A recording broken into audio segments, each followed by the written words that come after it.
of the big challenges that we had within my heart was how to empower real patients to use the technology in the self-care or their chronic condition.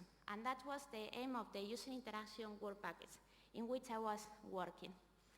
The first thing we had to make was to model the target group, the user, and for that we were using a technique that is very well known in the user interaction world, that is the persona. A persona is a user archetype that is combining everything that is more typical in the real people. Before doing the persona, we make a lot of interviews and we were talking with real people just to understand their needs, how they really do the things during their daily routines, etc.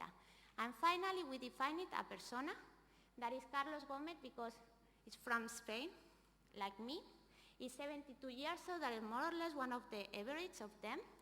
And within their goals, one of the most important things is that he wants to be able of doing everything by his own.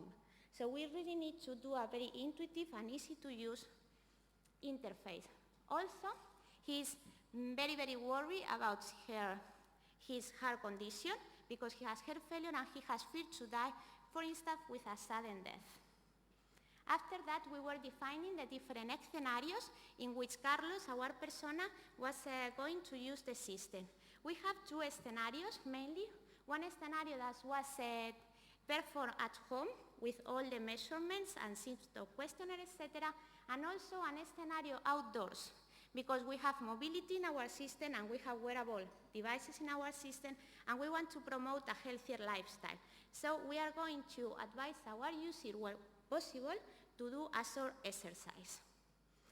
According to the user requirement, we need to do a flexible routine but adapted to the medical protocol. So we don't have so much flexibility as normally users are demanding for.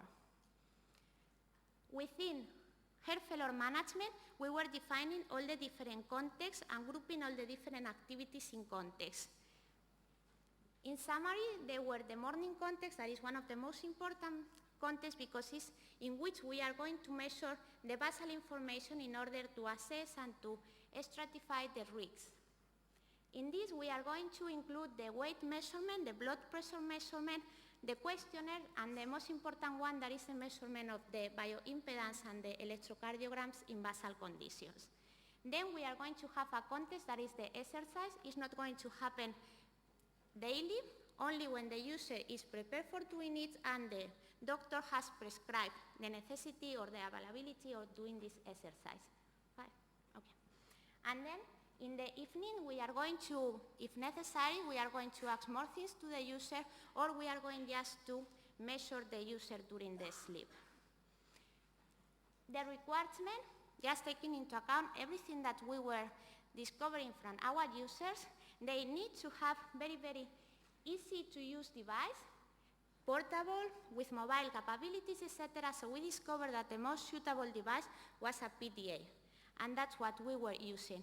In our PTA, in order to make everything very easy, we decided just to use the interface with the touch screen, so we don't have really to learn how to use the PTA. This is the functional groups in the interface, and you can see that everything is very clear, and they really don't need to know a lot about the system.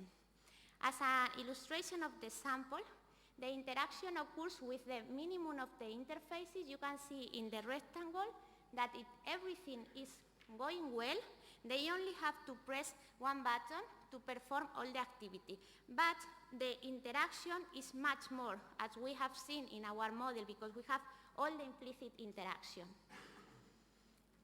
As I was saying at the beginning, we were involving real users and stakeholders in the complete process. These are the different numbers and the different validation we were doing in all the life cycle. At the beginning, in the conceptualization phase, we were doing very intensive interviews, about 2 hours more or less, with business people, medical experts, relatives and users. And in our final phase, we were doing field tests with real patients, together with the Hospital Clínic of Madrid.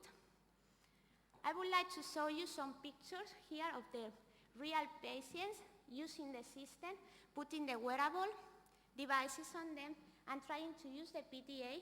And I'm showing only the result of the pilot test in Madrid with 37 patients. And I would like to stress how at the beginning, of course, the spider was not so open, but finally, it was really open.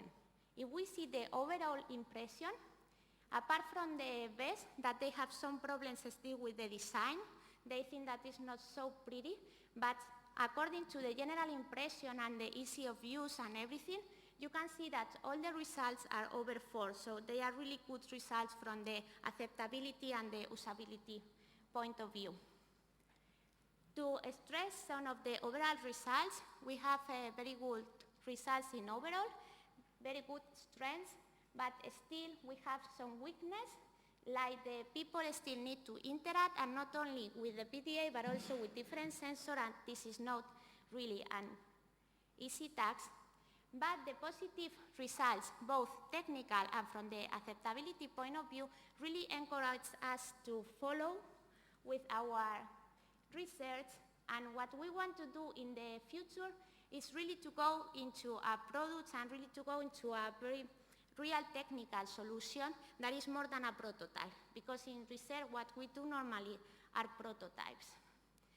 I would like to state that this has been done within my HAR project and with a lot of partners involved. Not all of them are here because we are very big projects, but I would like to stress the people that were more involved in the development of this.